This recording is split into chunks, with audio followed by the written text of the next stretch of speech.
నమస్కారం ఘంటారావానికి స్వాగతం. ముందుగా ప్రధానాంశాలు. సూర్యాపేట జిల్లా దొరకుంట శివారులో ఘోర ప్రమాదం. కంటైనర్ను ఢీకొట్టిన ప్రైవేట్ బస్సు, 6 దుర్మరణం.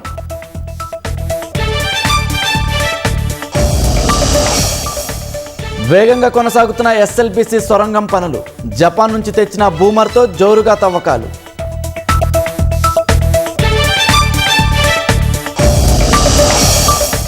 చేయూత పింఛన్లకు ఇప్పటికే 3 లక్షలకు పైగా దరఖాస్తులు.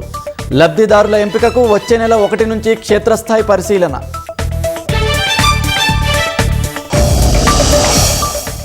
అధిష్టానం పరిధిలోకి కొండా సురేఖ చిన్నారెడ్డి వివాదం.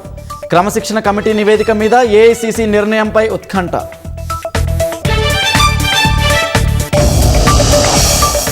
సైబర్ నేరాలపై సత్వరం స్పందించాలన్న ప్రధాని. నివారణ వ్యవస్థలను బలోపేతం చేయాలని ఆదేశం.